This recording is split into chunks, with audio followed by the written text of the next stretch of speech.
This episode of the Snare Battle features two of my favorite drums. They have been for decades. I own several of each. And here we have the Ludwig Black Beauty. This is a 6.5 by 14 10 lug brass shell version. This drum is, I believe, from the mid 2010s area in there. I haven't looked up the serial number exactly. This drum is a 6.5 chrome over brass Rogers Dyna-sonic. These drums are rare. They're not nearly as many were made as the Ludwig Black Beauty, but it is just a fantastic snare drum. I believe this one is from 1970 or 71, depending on which online dating guide you go by. Both of these drums are very, very close to factory original. As you can get, I have upgraded the throw on this drum to a P88. This drum is all factory original with the exception of the internal muffler, and that is a Rogers reissue part that you can still buy parts for these, which is great. The Rogers is chrome over brass, and it is a heavier drum. It outweighs the Black Beauty by approximately 1.5 pounds. And ironically, even though drummers of my era would tell you these are two of the higher end brass snare drums that you could get, and they both have just an amazing following. It's ironic to me that they really never competed in the marketplace. Ludwig did not make these drums in the 60s and the early 70s. It was 1976. I've read that Ludwig came out with the Black Beauties in that era, and that was about when Rogers USA stopped making these. You can still find 6.5 inch Rogers chrome over steel drums that were made overseas right when Rogers was falling apart, and a lot of their manufacturing was moved overseas. But the chrome over brass models, this one with the script logo, 5 lines, these never really competed with the Ludwig Black Beauty head to head. In my collection, I have several of both. This one actually happens to be for sale. It was one of my spares that I kept. And I have more Black Beauties than any other model of drum in my collection. And my second most common or popular snare drum to own are Rogers Dyna-sonics in both wood and metal and various sizes and years and things like that. I love both of these drums, and if I'm reaching for a snare to play for a specific type of gig, a lot of times it's a coin flip between these two. So let me get my legs way far apart here and try to run with a medicine ball between my knees, if you will. And I'll give you a sound sample, and then I'll come back and let you know what I think of these drums and how I use them.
Both of these snares are tuned identically, by the way. They both have Ludwig medium Weathermaster on this drum. This one is actually a Remo Ambassador. It's the same head. Both of them have Remo snare side heads on them, Ambassadors. And I have tuned the top head on both of these drums to 90 and the bottom reso head to 80 psi using my drum dial. This drum has an internal muffler. I have it barely touching the top head, and you can tell that. You probably could hear the ring in this tiny room. It does have a little bit of what John Bonham called a tail. And this drum, I put a single gel to compensate on top of it. Otherwise than that, they're tuned as close as I can possibly get them. And you can hear the difference, at least in person I can. The Black Beauty is crisp, it is bright, it cuts. It is one of the most amazing drums as far as cutting through the mix that I've ever played.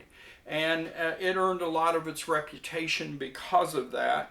The Rogers is more of a utility player. I actually like the sound of the tone of the Rogers drum. I like its note that it produces. And I have a couple of these 6.5 chrome over brass models, and they're all basically the same. They're very consistent even year to year. This drum is more sensitive, snare-wise, and it also offers a little bit more tuning flexibility. It has the dual adjustable strainer system on the bottom, and the infamous Rogers Dyna-sonic snare rail that I've talked about before in other videos, and there's been a lot written about it. The Black Beauty is a beauty to play. Its note is so wonderful. And that has been a consistent theme of this drum since they were introduced. If you told me I could only own one, I don't really know which one that would be. They are both such beautiful instruments to play. And you can't go wrong owning either one or both, for that matter. And out of my collection and hundreds of, or over 100 snares, these both get a lot of attention. They both get played quite a bit, and I even have had recording sessions where a producer will say, hey, do you have a Black Beauty? Do you have a 6.5 Black Beauty? Do you have an older Black Beauty? Do you have this Black Beauty or that Black Beauty? And a few times even the Rogers was a specific request. I have played this drum live before. Both of them have been played live several times.